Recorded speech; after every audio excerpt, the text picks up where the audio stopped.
You are listening to Spotlight Sessions with Justin Bamforth. The program provides an inside look at the creative field through exclusive conversations with industry professionals. Every episode is recorded live each month in the Adobe Creative Career Discord. Check out the show links to learn more and join for free. This episode was previously recorded before a live listening audience.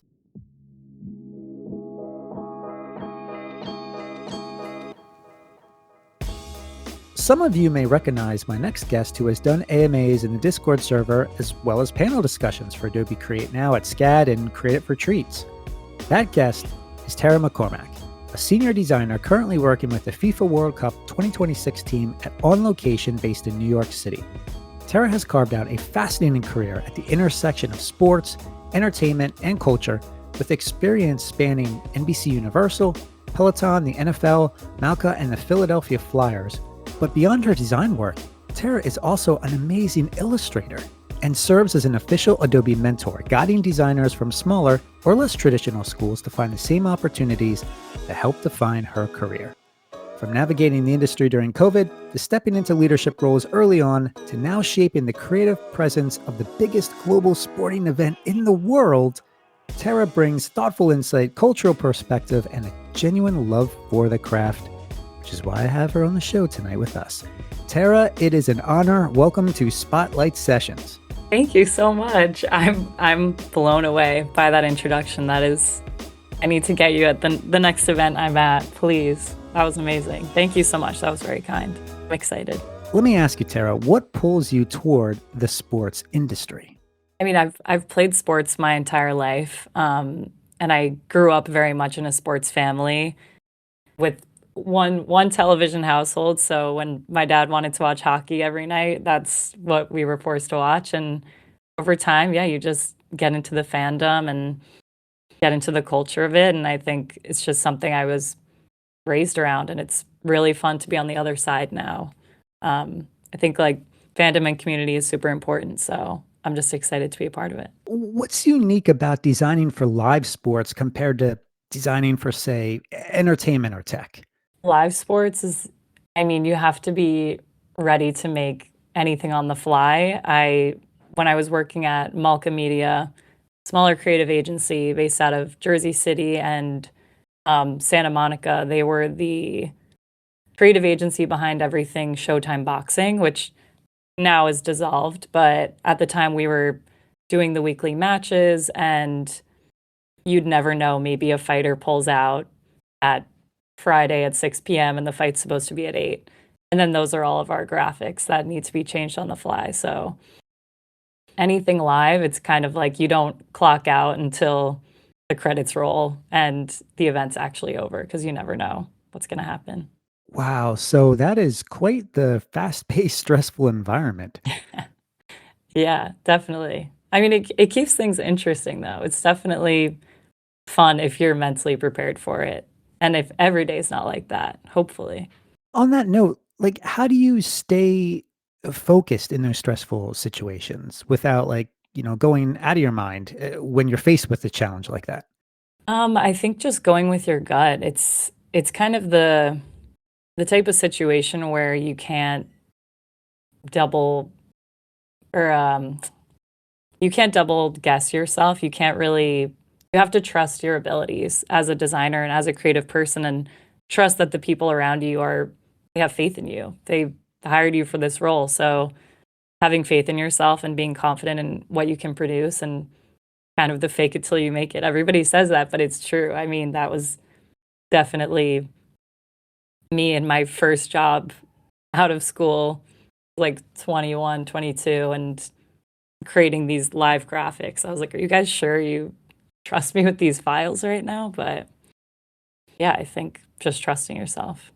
What are some of the misconceptions about designing for live broadcasts? I think how much control the creative team has over things. It's definitely a huge collaboration between advertisers, the network you're working for, the teams you're working for. There's so much goes into it that sometimes we don't get a ton of choice for, say, branding, or straying from what usually happens in a match or a game. So yeah, I think sometimes the amount of choices we get, sometimes it can be very turnkey with live events if everything goes the way it should go. Well, let's talk about your current role at On Location. To the audience who has never heard of On Location before, what is the company about? Yeah, so On Location basically is a luxury experiential company that provides access to events that sometimes seem unattainable. So things like the Super Bowl, the World Cup, the Olympics, events that feel hard to reach. They provide these packages to suites and all access, like backstage type stuff for those specific events, even music as well. So there's Coachella and some music festivals. So my team was built specifically for FIFA World Cup 2026. It's been very fun. Once the World Cup is over, then do you move to a different team or do they just like end the contract or how does that work? That is the question that I ask every day. Oh boy. Right now, no. It's seeming like we'll probably end up on another team. I'm hoping the Olympics, but I mean, you never know. The industry is changing a lot, I think, quickly right now, and sports is definitely reliable. I think entertainment can get sometimes sticky when it comes to, I mean, just the industry in general. I think sports is a little more reliable, where the Super Bowl is going to happen every year. People want to watch it every single year. So, yeah, we'll see. I'll let you know what happens. Well, the World Cup isn't until next summer, correct? Yes. So we got time. We got time. Okay. Are you going to be creating things like as the event is actually taking place, or are you just more of the preparation in anticipation of the event, and then maybe like another team takes over? The bulk of our role is definitely more from like a marketing and sales perspective. So right now we're pushing sales for packages and tickets. And as the event goes on, we'll probably plan some marketing stunts to highlight whatever cities or teams are maybe not selling as many tickets as they could be. So I think our focus will shift as the tournament begins, but it's definitely going to continue to be our job to kind of create excitement and drive people to the rest of these games because they'll be happening all summer. Professor Cannon in the audience asked, "Does On Location have to pitch or bid for these events?" It depends on the client. They've been working with the NFL for a number of years now, so that's kind of guaranteed business. But then for new business, so whatever comes next after the FIFA World Cup, that would be perhaps pitched. So they've already developed a pretty solid relationship and rapport then with these organizations. Yeah, definitely. Okay. What does designing for an event as massive as the World Cup entail? So I guess that depends on what team you sit on, but right now with hospitality, it's pretty much designing for the more experiential side of things. So if you were to walk into a lounge before going to your suite at a soccer match, you're going to see posters and you're going to get handed a menu with a cocktail list on it. And all those assets, that's what my team is responsible for creating. So choosing what part of the branding, there's like patterns we work with and colors we work with. So choosing the color of pillows, all of those little details that comes back to a creative team to choose. How large is your team? The team I work on is quite small. It's probably about 6 designers, and then creative as a whole is 20 people, maybe 23. This seems to be an ongoing thing I hear with a lot of these huge projects, right? These very, Definitely. very small teams. That's just amazing. It's insane. How does a project of this scale kind of change the way you think about things like accessibility and cultural nuance and just global audiences in general? Yeah, I mean, I've never worked on a project that's so international. I've definitely worked in the past on projects that, I mean, at NBCUniversal, there were definitely programs we would create in Spanish and English, or maybe dipping a little bit into other countries, but it's pretty wild to see just how many, like even just the amount of languages we translate an email into is double digits. It's wild. So I think just realizing how connected everyone is over one thing, like a sport, is it's kind of inspiring. Like it's definitely a something positive to unite people around. And yeah, I think that's definitely a bright spot in working on it right now.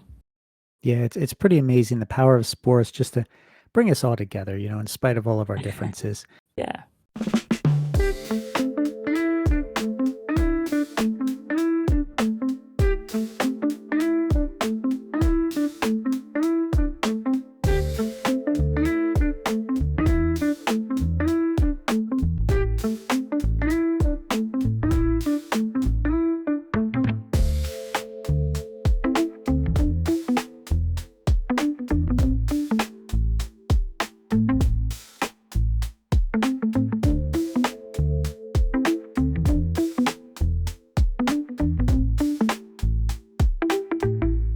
What has surprised you the most about working on something with this much international visibility? Obviously, you talked about the languages, but were there any other aspects that kind of took you by surprise? I think, I mean, back to what you were saying before about just the size of teams that are putting on such large scale events. Obviously, our team is a small section, so we're just the hospitality section of the entire tournament. But we still are responsible for a lot of work that gets done, and it's just so small. The same thing happened to me. I feel like when I went to NBC Universal, you think it's a giant corporation, there's got to be downtime, and people are always available for more work. And it's the same case of, I think everyone underestimates how many people and time creative actually takes. And that, yeah, that just stands true after working here as well. It's a small team with a big feat. Lorena in the chat asked, is there a previous list of the collateral design pieces that your team has to work on for each site? Or do you receive kind of like a site map with different objectives and you can suggest different places and interactions? It's pretty different based on location. So there's, say, I did not mean to say on location, but it's 16 host cities, and all of them have different stadiums. So a designer on my team was tasked with creating maps of every stadium for sellers to sell suites, and everything is pretty diverse by the city. So there's where one stadium might have room for an electronic billboard or a pop-up tent or something like that, and another city may not. So it's very case by case, and we're kind of building the plane as we fly it, as they say. It's definitely not a pass list of deliverables, unfortunately. I wish there was. All right. So this is a topic that I think is important. And I don't know if you have the answer for this, but I'm going to ask it anyways, because sports betting has become a huge part of modern day broadcasts. And you know this as a fellow Totally. sports fan, right? And in fact, to be quite honest, it's annoying to see so many ads for Yeah. sports betting. Yeah, during commercial breaks, sports broadcasts, like actually being sponsored by sports betting firms, it's just unreal. Um, Yeah, it's brutal. yeah, just your opinion though, from a designer's perspective. How do we navigate the line between engaging fans and not alienating the audience or overshadowing the sport itself? And the reason I ask that is I don't know if sports betting will be prevalent during the World Cup or if it's even Mhm. allowed. But how do you navigate that? Yeah, I think it all goes back to tapping into things that really create actual emotion and pulling back away from driving sales and thinking like, what was an insane goal for a country that came back that no one expected? And remembering those moments where someone was like, "Oh my god, I was 5 years old and I watched that with my family in our living room, and that was like a life-changing moment for our country." Like, I think tapping into the emotional side of things helps kind of create more loyalty to a team and more excitement to want to be a part of the actual moments themselves. I think the NBA does a really good job. So that's like such a heavily sports, it's just like so concentrated with sports betting, the NBA. But I think a lot of their advertising goes back to the cities the teams are rooted in, just like the people and the fans. Like I know the Knicks and the Nets do a pretty good job over here with their advertising and tapping into what's so specific to New York. Like they released their schedule through like a little hot dog like halal stand. It was great. And we're like passing out t-shirts like they were food. And that was so specific to the area they were in. It was perfect. So I think things like that, that's more seeing people and saying like, we're one of you. I hear you. I'm a fan too. Let's all be excited about this together, not like spend your money. I hear you. So it's really, it comes down to knowing your market, knowing how to reach your market, and just catering the designs to your market. Yeah. Let's move to your work at NBC Universal, because there was one project that you ended up leading just a few months out of college and into the role. I think it was called Halloween in Hollywood, right? Yes. Yes. What did that project entail? Yeah. So it's was called Halloween in Hollywood. I was started in the role in July, and that was in late September, early October.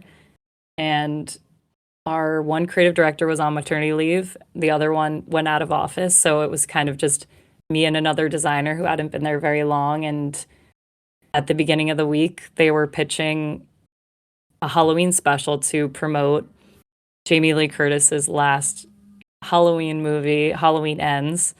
And it was kind of right around the time where Peacock realized they could start doing film debuts. It was newer to have something debut on a streaming service as opposed to in theaters.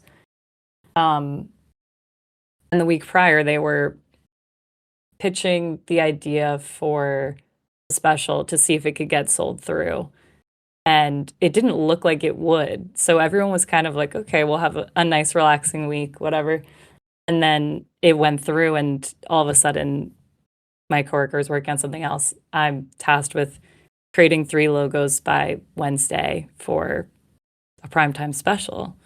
That was the fastest I've ever worked in my life. And that was kind of the time where I feel like I learned, like, you just have to not be precious with your work and not think like, oh, I can't show this. It's not good enough yet. You have to really just be vulnerable and put yourself out there and remember to kind of separate the personal from the design you're showing in case they're like, hey, that's a total miss. You got to get back to the drawing board. But yeah, it was great. We ended up putting together it was like an hour and a half long special before the actual movie aired on NBC and Peacock, and love Jamie Lee Curtis. I was like, this is a crazy moment to see a lower third I designed like animate in front of her while she was speaking. So that was a very rewarding moment. Ever get a chance to meet Jamie Lee Curtis? No, this all happened. I was designing all this from my cubicle in New York while all the fun stuff seems to happen on the West Coast in LA and Hollywood. That was more of the fun stuff. But it's like I met her, you know? I mean, you're up there in New York City, though. There are a lot of celebrities. Have any of Definitely. them come into the workplace, or did you ever get a chance to meet any of them during events? Yeah. I mean, there were a number of people where we would do shoots with. A lot of anyone on a Bravo show, a lot of the reality stars would be utilized for brand deals to do advertising um, on the team I worked at, and so we got to be on set for a lot of shoots, photo shoots or commercial shoots, and that was very fun. Any memorable experiences that you can talk about? Andy Cohen I shared the elevator with a number of times, but I wasn't on his shoot. Um, but yeah, I mean, most of SNL is kind of just walking around, which is interesting. So you're right there at 30 Rockefeller Plaza, right? We're across the street at 1221, but we would have meetings as well at 30 Rock. So it's everyone's kind of a part of the Rockefeller group. Um, yeah, so I mean that was insane as just an experience to eat lunch in a building where I went on like one of the NBC tours as a middle schooler. To think I'd be like taking a meeting in that building like 20 something years later was pretty insane. What was your family like when you first told them, "Hey, I'm working on some of these huge projects"? What was their reaction? Oh, my mom immediately was like, "So when are my tickets to SNL coming in?" I was like, I can't even get tickets to SNL, but I'll let you know if I can." Um, but yeah, no, my we grew up watching every primetime show as a family together. We loved Parks and Rec, The Office, so my family was super excited. It it kind of felt like all of my hours of watching TV paid off for something positive. All of my wasted hours as a kid glued to the TV because it kind of helped to have knowledge about old cast members or old shows because a lot of the ideas we had to pitch would include matching a talent with whatever client we were pitching. So kind of having the knowledge of whose personality was what on a TV show or who's done what in the past ended up helping me in the long run. What did working in TV teach you about the power of broadcast visuals and the role TV still plays in culture today? I think our job was kind of to make the commercials fun. And that feels so hard when you're creating more noise in such a noisy environment already. But sometimes it would come through when we chose the right talent to read a funny script and actually kind of have people more engaged than they normally would be watching a commercial and seeing people react well and understand the jokes that were written specifically for a talent to say and react positively to a commercial, I feel like is not something that you could often come across. So I think just realizing that if you're catering to people the correct way, like they might have a good time. It doesn't need to always be uh, so straightforward selling a product. I think just the fandom surprised me of how excited people would get just to see someone from their favorite, like Real Housewives or something, selling a jar of pasta sauce. But because someone wrote it specifically to their personality and included an inside joke from the show, you're like, oh, I'm in on it. I get that. Like that's hilarious. I remember that episode 2 years ago, like whatever it was. Yeah, so that was definitely interesting.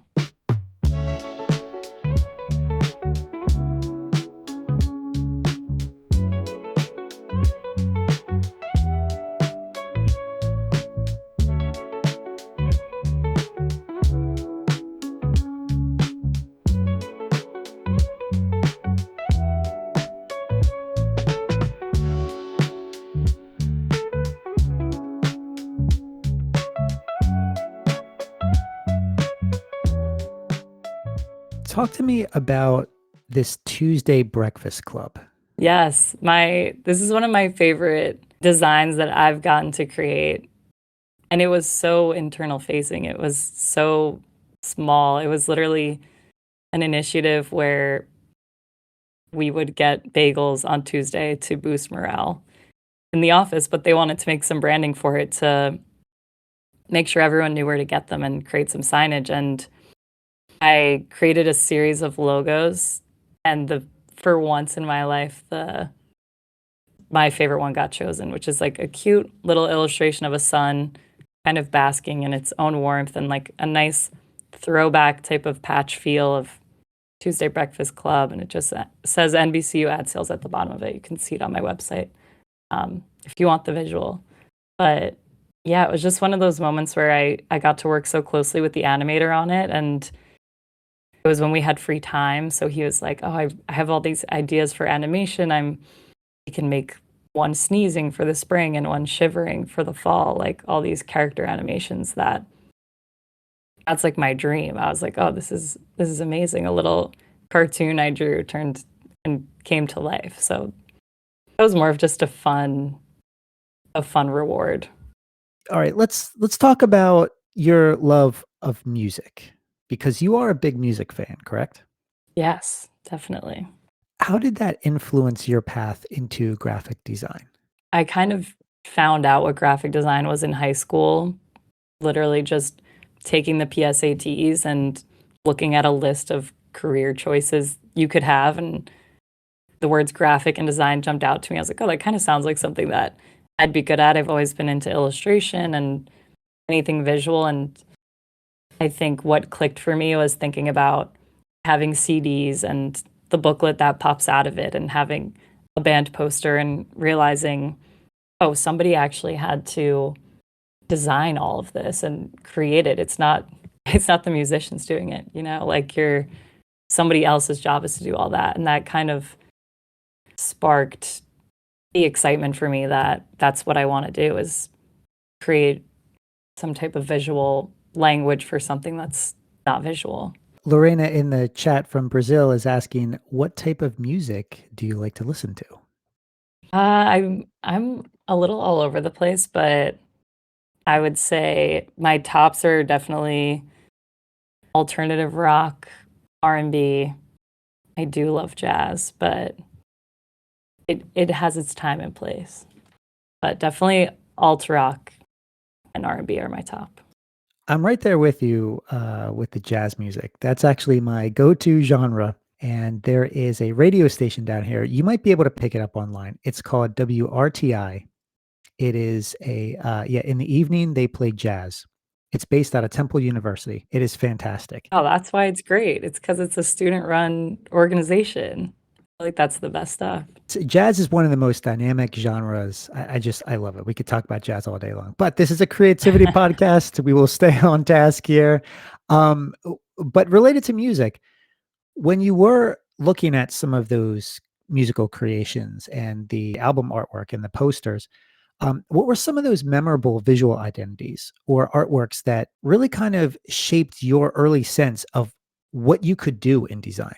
Yeah, I think definitely things that felt more hand-drawn and funky, like the gorillas were so popular for having kind of these alter egos of like illustrated cartoon versions of themselves. And that I feel like blew my mind open as a kid. I was like, this is insane. They kind of have like a whole, it's like cartoon alter egos. Why is everyone not doing that? And the fact that that was just popular, like mainstream, kind of made me realize that there are no rules in our industry. It feels like sometimes creatively. Definitely MGMT as well. I feel like their visual identities over the years have always kind of been more eclectic. Yeah. And I remember reading about Paula Scher for the first time.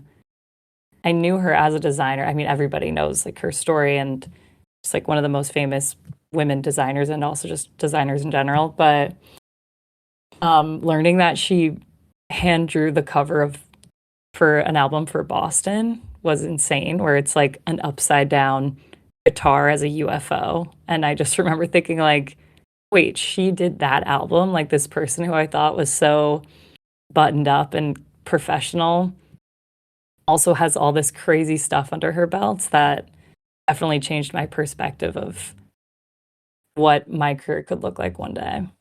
I'm right there with you, Tara. Paula Scher is incredible as far as her ability to kind of understand the parameters of design, but know when to break them Yes, and when to bend the rules. totally. And I think that's one of the aspects of design that as a designer, you have to know the rules in order to know when to break them.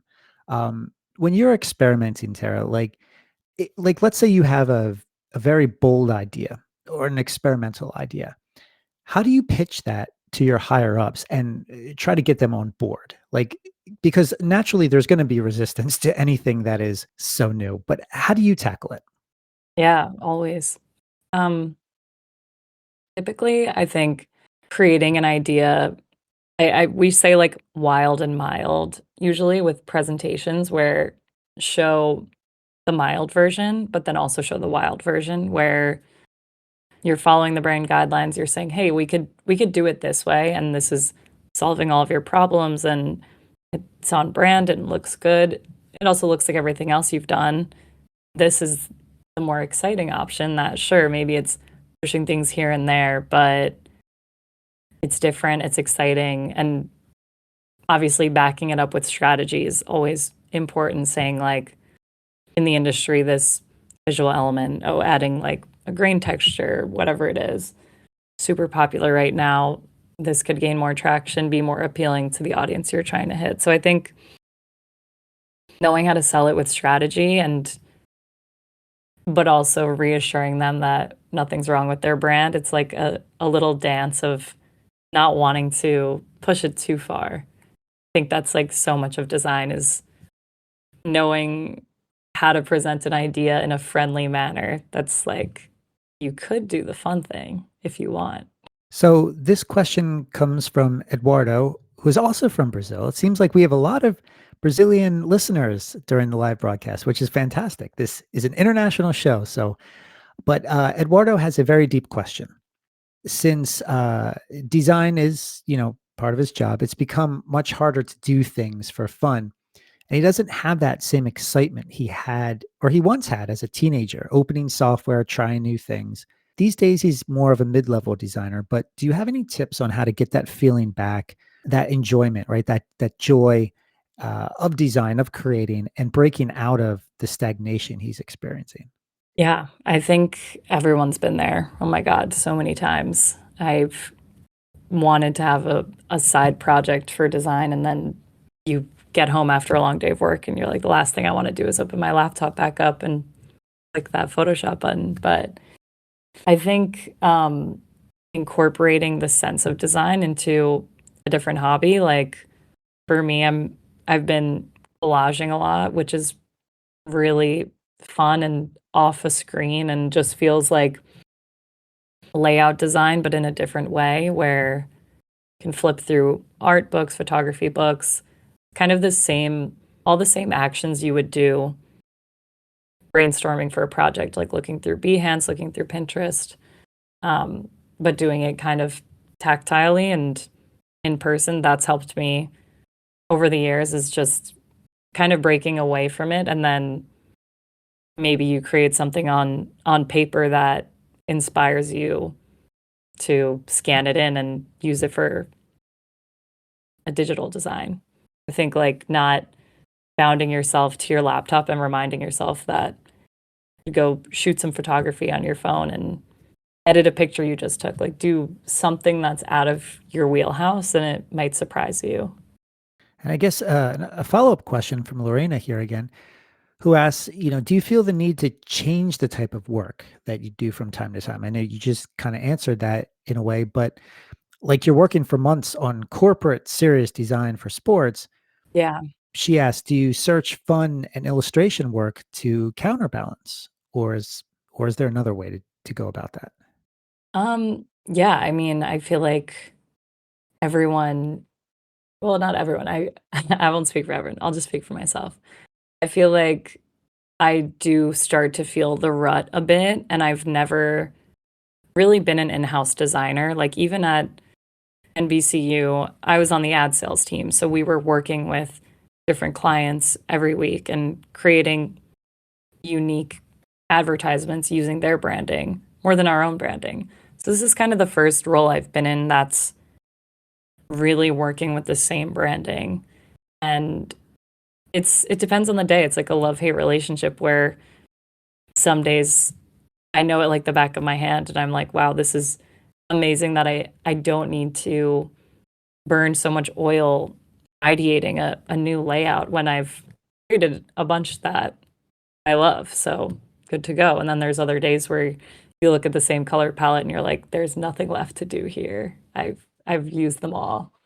Um, yeah, I think change is necessary and in personal life, even if it's not seeking more uh, actual work, I think doing things like even like this, could just talking to other people in the industry and being involved like with the mentorships and everything, that's been super energizing to just look at other people's work and hear what other people want to do.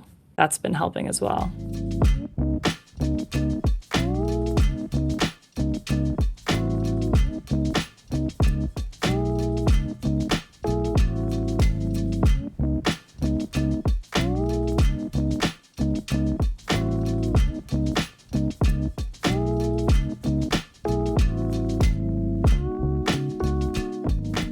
What is the importance of mentorship to you? I feel like it's so important to see someone like survive in an industry that feels so tough and can feel very burnout heavy sometimes. It's so nice to see someone who's been doing it for 30 years. And I have a mentor from my last job. She's great. It's just reassuring, I think, to air out your grievances to someone who's been there and has the industry knowledge to say, like, yeah, also that's like, depending on the situation, they might say, hey, make a change. Like, that doesn't sound like it's right for your career. And I think the honesty is definitely necessary. And then from a mentee perspective, I mean, back to what I was just saying, it's so energizing to talk to people that are young and hungry and super excited about kickstarting their career and have so many ideas. It's great because it's like their ideas don't have anywhere to go yet. Whereas I feel like the rest of us are like, I'm scraping for the new idea. And I think that's refreshing, just perspectives to hear. How did you get involved with the Adobe mentorship program? I got involved through attending a past Adobe Creative retreat in New York. I believe it was a couple years ago. I was invited as a panelist for a panel called "Getting Landing Your Dream Job" or "Getting Hired Outside of School." And yeah, I just became a part of the network and kept in touch with everyone, kept going to retreats and events and happy hours in the city, and luckily was there when it all began and was super interested. I have always loved the education side of industry. I would love to be an educator one day. So the second they were like, we're intrigued about creating mentors and having people guide early careers, I was like, this is amazing. I would love to help other people get to where I am. Just being at the right place at the right time. One thing leads to another. Totally. You have to go there first. So I always tell people if there's an event, say yes to it. Even if you don't know how you're going to get to that event or, if your schedule's just say yes, find a way. Yeah. Couldn't agree more. You might be scared, especially if you're attending events by yourself, right? Like you have no support system, but sometimes that gets you out of your comfort zone. It's like designing, right? Yes, If you step outside of your comfort zone, that's how you grow. definitely. Let me ask you, Tara, what truly motivates you to mentor? Honestly, the professors I had in the past and certain art directors and creative directors I've had, but definitely my professors from my college more. I went to the College of New Jersey. It's a smaller state school, obviously in New Jersey, but it didn't have a ton of connections in the industry the same way as SVA or Pratt or FIT here. There's so many amazing schools that are just dedicated to art. But I think if you don't go to one, it sometimes feels like you're running behind. And I had professors that were very motivated and cared so deeply about our careers and really just pushed us to apply to every internship, reach out to people in their network. And I think my goal is to kind of just be that bridge for whoever needs it that might not have that built into their education experience already. Let's talk about the smaller state schools, because like you mentioned, that's where you attended. Do designers always need to attend a big university or a prestigious design school in order to land that great job? No, definitely not. I mean, here I am, like I made it this far, so so far so good. But yeah, I think it's a lot more about your attitude and also your website, your deck, like your work. Definitely having internships throughout school.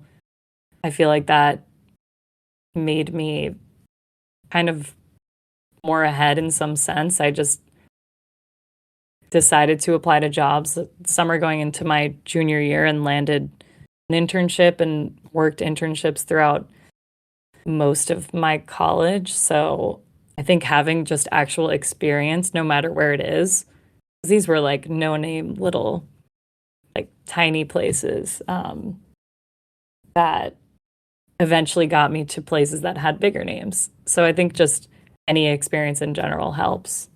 On that note about, looking for schools, what are some of the things that people who may be entering into colleges or looking at colleges very soon, what should they be looking for as in regards to like what a program might offer?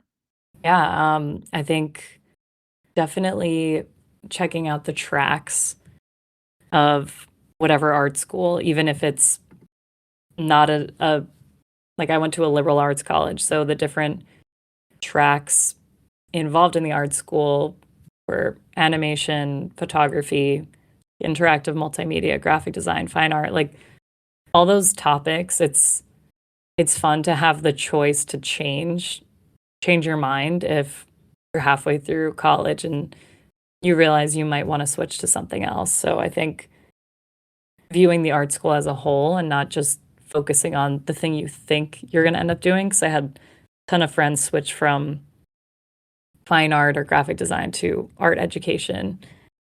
You never know what you might actually like once you're finally doing the thing. So I think that and the size of the classroom.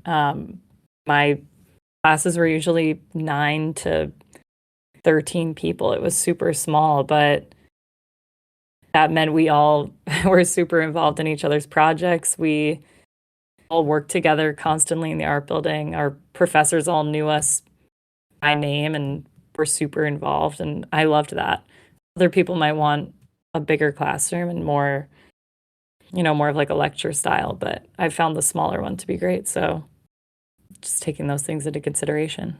Going back to mentorship real quick, Eduardo has another question about this because he's looking for mentors. And he brings up a great point, that it feels kind of difficult to find someone who is actually interested in becoming a mentor. Mhm. And because you see this a lot, it's basically a product that people sell. So, how do you find like a good mentor? Like where do you go? Where do you seek one out? How do you even ask? Yeah, I mean, finding something in common would probably be step 1 for me. Um, Finding somebody who's worked in the same field as you or maybe has the career trajectory you're shooting for or is just working on something you're passionate about. Like you love a certain sports team, check their LinkedIn and see who the art director is on their team right now. It definitely is hard when things are monetized and things are sold more of a product, like you were saying. So I think that the root of the best mentorships that I've had has been just a true connection where with someone I was clicking with at work or professor I always got along with and decided to kind of take matters into my own hand and say, hey, I would love your advice on this project. I would love just general career advice if you have time in your schedule to meet with me. Like, I value your opinion. And I mean, most times people are not, that should be flattering, hopefully. That I wouldn't, I think it's important to try to shoot your shot in that sense because worst case scenario, someone might be too busy, but that's still such an admirable thing to hear that somebody respects your opinion and wants to hear it. To learn more about tonight's guest, Tara McCormack, you can check out her website at taramccormack.com. If we didn't get a chance to cover your questions, feel free to reach out to Tara directly at her website or on LinkedIn. Now, if you are new to the Adobe Creative Career Discord, I'd like to take a moment to share one of the coolest things we're working on right now, and that would be the Adobe Creative Apprenticeship Program. This program connects aspiring creative people like you with top creative companies, providing the actual training and experience that you need, which also looks amazing on a resume. Think of it like the ultimate internship meets mentorship opportunity. But wait, that's not all. You see, there is another aspect to the program, and it's called commissioned projects. This is where you can get even more experience working on an actual paid project with Adobe. Yes, that's right, Adobe as your first client. Seriously. The details on the Creative Apprenticeship Program, the commissioned projects, and more incredible career resources can all be found at behance.net/resources. That's behance.net/resources.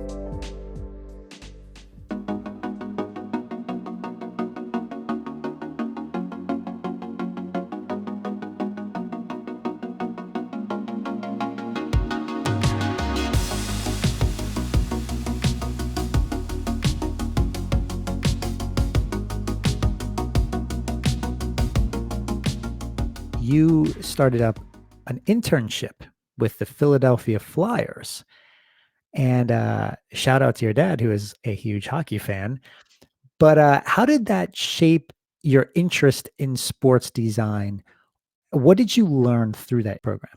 Yeah, that actually happened to be during my senior year, throughout school, but that that was a wild experience. I mean, the office for this internship was literally in the arena, like just a couple floors above the rink, which I did not expect at all. I don't know why I figured they were in like a building elsewhere.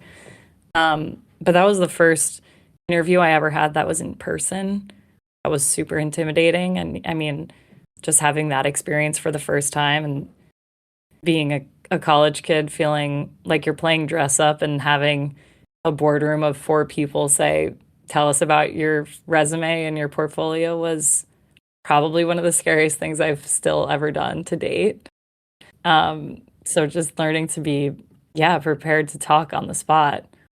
I feel like that definitely taught me. And also a lot of from like the actual skill side of things that taught me so much photo editing because they use so much imagery of the players themselves. And I remember someone opening up Camera Raw at we're like, oh, just do it in Camera Raw. And I like didn't even know what that was. I was like, oh, can you show me what button that is? Like that was a couple humbling experiences like that where the designer that would work above me was always like, of course, I'll show you. And little did I know that that happens constantly. Someone showed me a shortcut like yesterday that I'd never heard of. So never ending. But yeah, I think like photo editing skills and also so much of that work was large scale. So really knowing how to prep files and the importance of prepping a file because no one else is going to check it. Like it would be my job sometimes to design and export digital billboards and no one else is double checking it. So just being so attentive to detail was super important. It's funny you bring up the asking questions. When you're new on a job or new on an assignment, I think sometimes a lot of young designers get intimidated, right? Thinking that they can't ask those questions, but it's okay. If you don't know the answer to something, yeah, just ask it. I remember the first time I was on set doing a video shoot and the one camera operator said something like, yeah, get the sticks in the apple box. We're going to get ready for our martini shot. And I'm like, what are you talking about?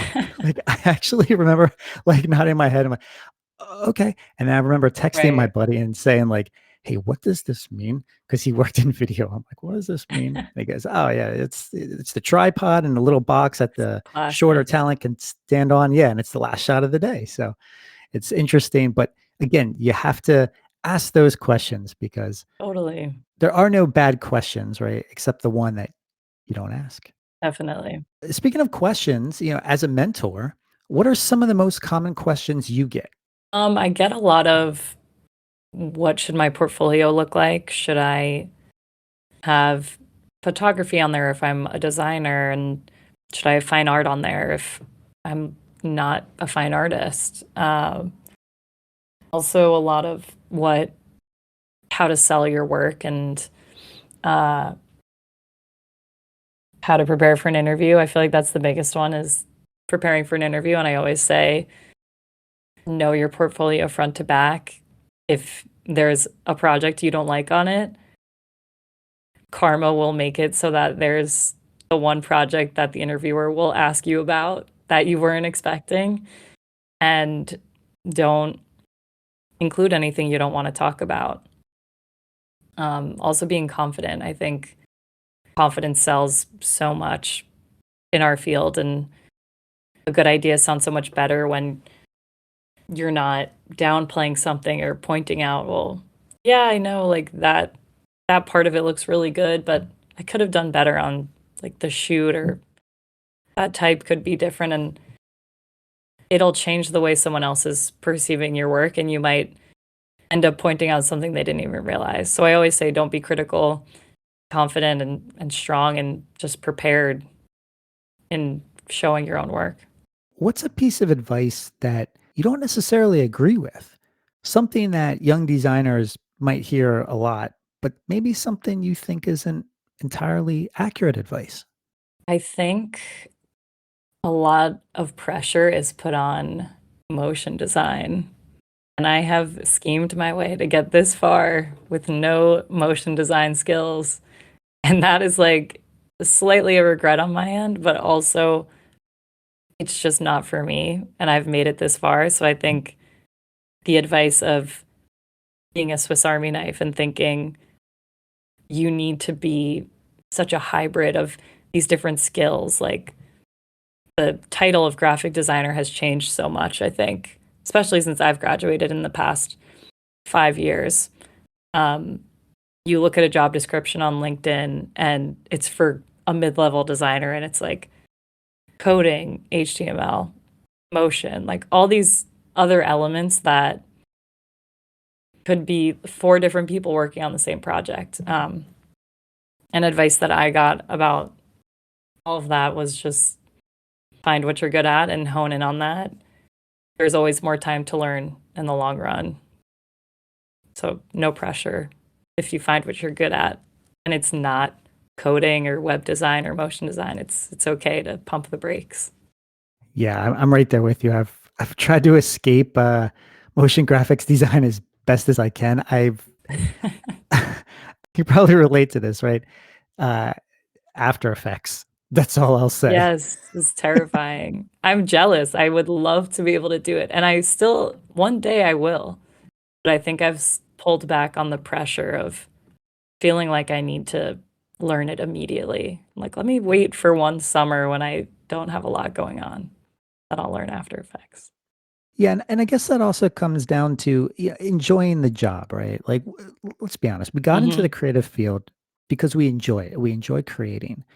Yes, there are going to be days we're going to have to do stuff that we don't like to do, but don't force yourself to learn those pieces of software that just don't excite you. I mean, it's Yeah, one thing if your boss is demanding it, but just take a step back, see if there's someone you can align with. You can, maybe outsource that work to someone else. In the chat, I know we have a great motion graphics designer in training right now, Ashna Mali, who had actually asked a question about motion design. So I told Ashna to send you a LinkedIn message post show and kind of introduce yourself. I'm down to chat. There you go. See that, everyone? That's how networking is done. Um, so, all right. Well, let's talk about something you do enjoy, your incredible illustration and collage work. But do you ever get a chance to incorporate that style into any of your day job assignments currently? Currently, I haven't. Right now, I'm working with the very strict guidelines at FIFA. They are super strict. Everything is very 2D and modular shapes, and there isn't really a place in this branding for something that would be more hand drawn, which is kind of nice. It's like a break from it.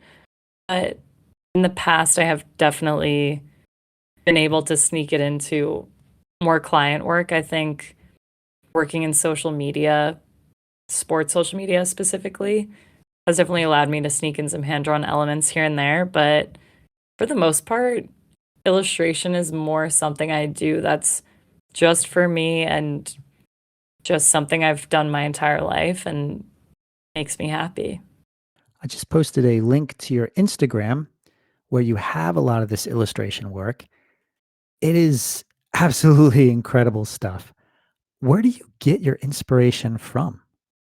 Kind of just walking around. I feel like whenever I'm feeling bored, going for a walk and trying to spot a little vignette that could work as a doodle, that works. I love cats, like staring at a little cat in a window or door frames. I feel like the concept of windows in general, I mean, living in a city, it's a lot of mini glimpses into people's worlds, and I love that it's within a container of a nice, being a designer, I'm like, I love a nice little grid frame that is showing like a window into someone's life. Yeah, I feel like just comes from being aware of what's around you, or else you'll never have inspiration.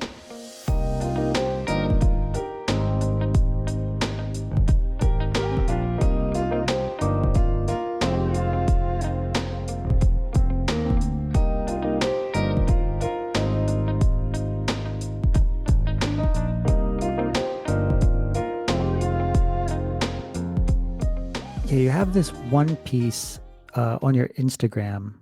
It is what you called brownstone escapism. And to Yes. those of you who are listening to the on-demand version of this show, I'll paint a picture for you. There's a red background and there's an open window. The curtains are coming through the window, and you just see one hand holding a cigarette, and you see the smoke, which is the same color as the background, just emanating from the cigarette and kind of oozing out through the window, the open window. This is so interesting, such an interesting visual piece. What was the story behind this? This story was as I was saying, I was taking a walk. My friend used to live on the Upper West Side. There's so many beautiful brownstones up there, and a woman, like an older woman's hand, was just sticking out of this beautiful window with like luxurious curtains like blowing in the winter wind. And I was like, this feels so dramatic. She must have had a really long day. Like she's been through something. And I just loved the idea of not caring that your giant windows are like blasting cold air in because you need to smoke your cigarette and be dramatic and elegant in your super expensive brownstone. Did you did you capture that with like your mental camera and then go home first and then you created this, or did you like sketch it out as you actually saw it or take a photo of it? I took a photo not with her hand there. That was kind of a fleeting moment. So I took a photo of her window and then I brought that back and did the rest digitally. But I love like flat color and kind of using surreal colors to create the mood or lighting. Like I love the look of a street light, creating just a perfect triangular like yellow spotlight. Like I love like Mark Rothko and any type of color fielding, like color blocking. That's always very interesting to me, more a little bit more than shading and creating more of a realism. I very much like a 2D color. You have a couple of pieces on here that are my favorites. One of them is called Autumn Gratitude, with the person who has their hands in their pockets. They have a pumpkin for a head, a floating pumpkin for a head, Yes. and they're looking at a floating leaf. It's called Autumn Gratitude. That one is one of my favorites. Thank you. And then there's another one that is really conceptual here. It is called The Never Ending Cycle, and it shows somebody sitting on presumably a New York City, a train, and they're reading a newspaper, but the newspaper is a yin and yang symbol. Yeah. What's the story Yeah. behind that? What's the concept behind that one? That one was another one where I feel like it's rare. It used to be the usual, but now you kind of rarely see someone reading a newspaper on the trains anymore. And just saw an older fellow reading a newspaper and tapping his foot kind of stressfully. And I was like, oh man, he's probably reading whatever intense thing is happening in the news right now. But I think whatever day that was, I had heard good news, and I was kind of just thinking of this push and pull it's just never ending. It's almost like the newspaper is kind of just like life. It's just rolling hills. There's the ups and downs, and it's kind of just all it ever is. It's never ending.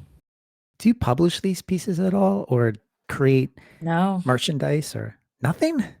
The only thing, occasionally I'll make a sticker and give them out for free. Like I have another pumpkin. I love Halloween. So I've done a couple little pumpkin guys. Like once I had a Halloween party and I was like, every person gets a pumpkin sticker that walks in. Like that type of vibe. I don't know. It's just something for fun for me. And if someone comes across my website or my Instagram and wants to work with me, that's great. But I shouldn't say that's great. That would be amazing. But I think my goal of posting it is always just to kind of see what people think and show people what I'm thinking about. Not really anything more. Well, the next time you have a Halloween party, invite me to that so I can attend because I love Halloween. You know me, I love the creepy stuff. Um, Definitely. what? All right, let's shift gears here. What role does accessibility design play in your process? Because this is one of the an underappreciated things that go into design, but yeah, it is very important, and the importance is just increasing. So, how does that play a part in your process? Yeah, definitely. I mean, accessibility design, when I think about it, I think broader than just graphic design. I do feel like it's a part of our job, like creatively to be problem solvers and create things like signage and important display graphics that inform people. Maybe not so much my job, mine is more in the advertising and marketing, but still something I'm passionate about. If you're running around a museum and can't find the right exhibition, I'm like, ugh, like who's the designer for this? Like the signage and the wayfinding could be so much better. Um, but for me, it also goes broader than that into like architecture and city planning. That's just, as a designer, I feel like the way I view everything is kind of shaped by that. And I'm always critical and thinking about whether or not an exhibition or a restaurant has a ramp to get people that wouldn't be able to use the stairs in, or how big a doorway is and who could fit through it. And that's just kind of changed my perception on designing and designing for everyone in mind, as opposed to saying, oh, you're designing for someone with disabilities or designing for accessibility. It's like, that's just thinking with everyone in mind, because when it's designed to be more accessible for one group, it usually ends up kind of benefiting the greater population at the end of the day.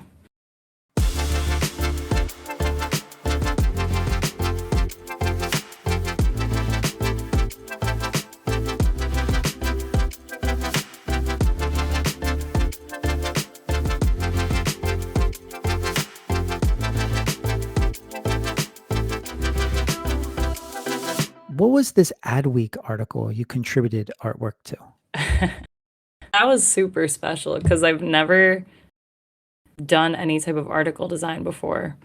And that's definitely another element of design that drew me in is editorial art. And my partner, she works as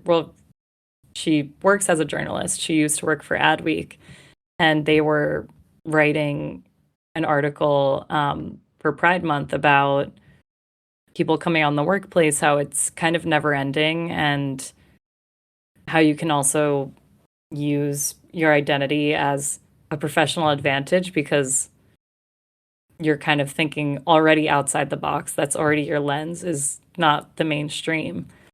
Um, yeah, and they just happened to have the opportunity to reach out to designers, and she put me up for it and said, "Hey, my partner's a designer. I would love to get her involved in this project." And they said, "Sure, let's make it happen."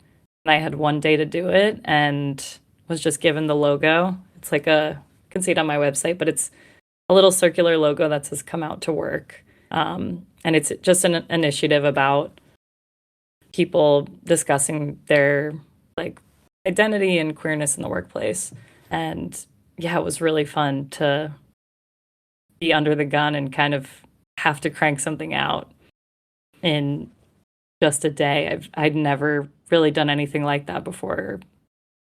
Looking back on your path through entertainment, sports, illustration, mentorship, where do you see your creative practice evolving next? I I definitely love working in environments that involve people and people that are passionate about something, whether it's entertainment or sports. I would love to work in music one day. That's definitely something that I feel like is has been on my goals, like my list of goals forever. Um, but for it's hard to say. I think I see myself working more always with a team, never as a solo freelancer. I love working with people too much. I love having a junior designer below me and an art director above me that give different points of view. Um, yeah, I think continuing to work in live, like experiential, is definitely where I hope to end up. Anything coming up for you on the horizon?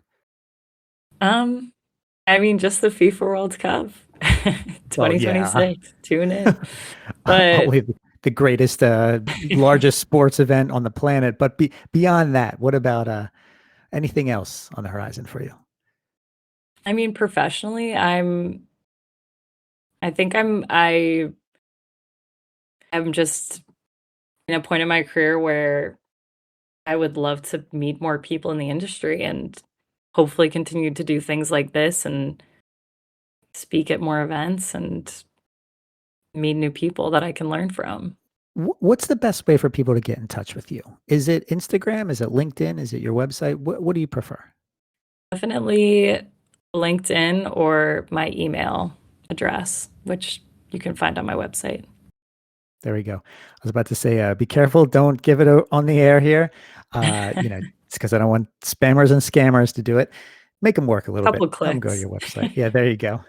When you think about the future of sports and entertainment design, what skills or mindsets do you think will matter most for the next generation besides AI? Because we all know about that. We're Mhm. probably just burnt out hearing about it by now. But are there any other things, creative disciplines, creative thinking, principles that are going to be important?